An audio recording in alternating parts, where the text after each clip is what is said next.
So this is the first exercise. The first exercise, we're going to start, and we basically finna move the subclavian area, where you talk about the subclavian vein, and this is called the cervical area. You take 2 fingers and you actually go towards your collarbone, and we're going to do 9 times. You just go 1, 2, 3, 4, 5, 6, 7, 8, 9. You're going to go to the other side. 1, 2, 3, 4, 5, 6, 7, 8, 9. Then you go to the axillary. So we move in cervical because that's where the subclavian is. Now we going axillary. Your axillary lymph nodes are right up under your armpit. And then you have mammary glands. Your mammary gland lymph node is right in your breast area. So we're going axillary. 1. And literally try to cuff and grab up under your underarm, because you got 7 lymph nodes right here. And this is why a lot of women get breast cancer, like you would call triple negative invasive HER2 positive ductal node carcinoma breast cancer, because they mammary lymph node vessels are congested. And it's congested because it's backed up lymphatically in the gut. And I'm going to show you why. So you go to the axillary area, you get your finger, you just 1 and grab, pull it so you can move those lymph nodes. 2, 3, 4, 5, 6, 7, 8, 9. Go over to the other side. 1, 2, 3, 4, 5, 6, 7, 8, 9. Now, once you do that, you're going to take your fingers, make the Star Trek sign. All right. You're going to go cervically behind your head. Now we're in the peripheral node area because we're going cranial pressure. We need to relieve that. Put 2 of your fingers in front of your ears and put 2 of your fingers behind your ears, and make sure your thumb is down on your cervical. We get in the cervical area, plus we're getting the actual peripheral area at the same time, and go up and down. Because remember, you have lymph nodes behind your ear. A lot of y'all lymph nodes be swollen when y'all come see me. 1, 2, 3, 4, 5, 6, 7, 8, 9. Y'all see that? Now we're going to go. We got to go maxillary. Maxillary, remember, is right behind here. 1, 2, 3, 4, 5, 6, 7, 8, 9. Nasal. 1, 2, 3, 4, 5. My nose is going to start running already. I feel it. 7, 8, 9. I'm already feeling my mucous membrane getting activated. I'm already feeling my lymphatic system relieving peripheral pressure. Peripheral pressure from my cranial area. And then we already know we have something called the lymphatic system, where you have these lymphatic vessels inside the brain, along with cerebrospinal fluid channels, that open up metabolic pathways and detoxification pathways, where you can start draining all that lymph down. So now we took care of the axillary, and we took care of the actual peripheral, what you call cranial nerves. Now we go to the memory. Memories, you always do circle. 1, 2, 3, 4, 5, 6, 7, 8, 9. Coming down to the middle of your gut, you have something called the cisterna colli. The cisterna colli is one of the biggest lymph nodes in your body. This actually what drains all of your lymphatic fluids back up to the subclavian vein, where it's low pressure at. You only gonna drain where it's low pressure at.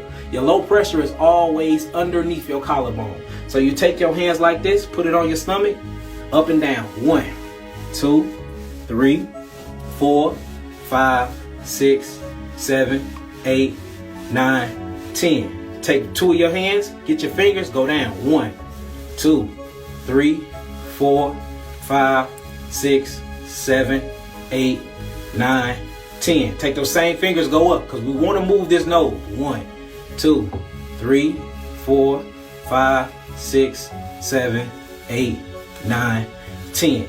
Now we're going to what you will call the iliac node.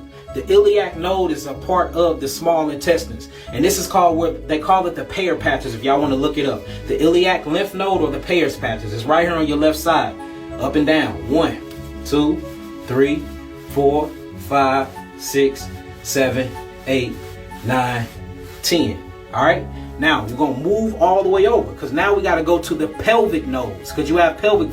And notice every node I'm talking about, you get disease in: tumors, Alzheimer's, dementia. All this is peripheral cranial lymph node congestion. You get down to the cervical area, it's always dealing with thyroid, whether it's Hashimoto's, whether it's hyperthyroidism, whether it's hyperthyroidism, whether it's grave disease.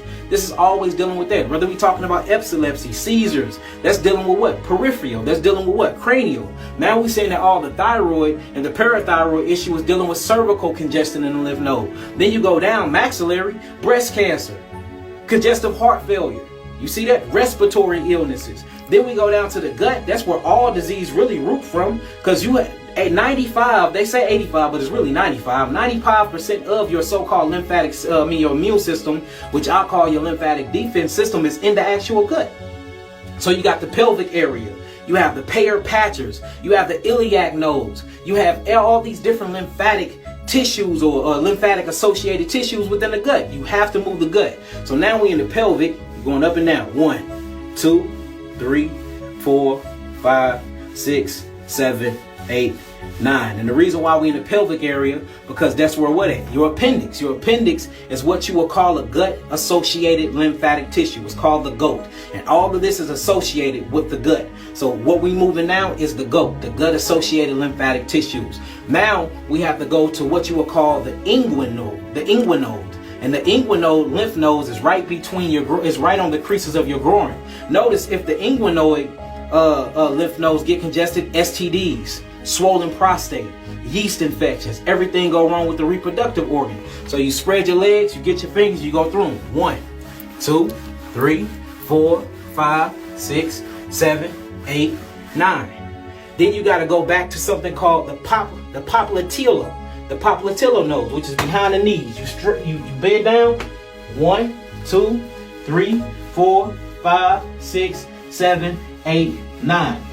If the popliteal nodes get congested, guess what you got? Arthritis in the knees, arthritis in the joint, leg pain, edema. You start swelling up in the ankles. You start swelling up in the kneecaps.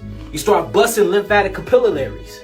You see that? So if you go through this and you do what I just said, this will relieve all of that volumetric pressure, that peripheral pressure, that cranial pressure. You'll be able to drain the lymphatic system manually, because most of y'all issues is that y'all haven't manually drained y'all lymphatic system. And then you can do a tap method to get it into circulation, and most of these symptoms will go away. So now we did that, we got to go back through and we got to tap everything. So since we started at the collarbone, you start to tap.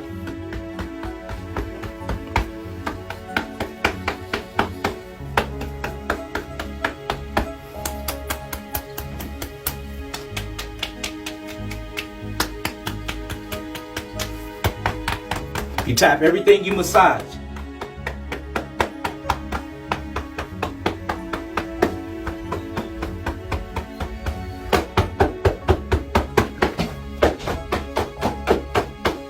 Now it's time to bring things in circulation. Circulation, you cuff your hand, and then you lift out your arm. And this is going to bring everything into circulation. Now it's time to start to get the lymphatic system circulating in the blood. We do this in 9s. 1, 2, 3, 4, 5, 6, 7, 8, 9.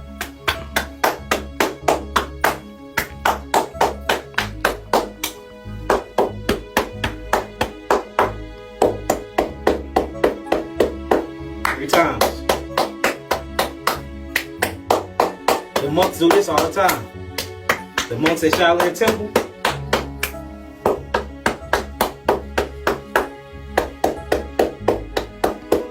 Now we know that the calf muscles is the second heart. It's actually what helps you get the blood throughout the body. So once you're done doing this lymphatic manual movement or manual draining exercise, you have to pump everything by way of the blood and by way of the lymphatic system. You don't have to jump on your feet. Just get on your tippy toes and you're going to do 20 of these.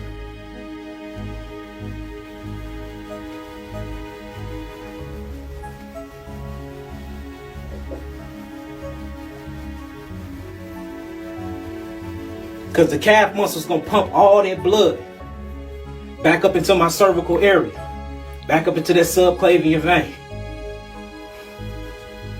And we done. Get loose. Do that every morning. Every morning, every rising when you get up. I promise you, your lymphatic system will move. Your glymphatic system will move. That's free knowledge, free information. You didn't need to come to the clinic. You didn't need to come see me. You didn't have to buy no herbs. You didn't have to do nothing. All you have to do is do that for free, and it will change your life. Promise you.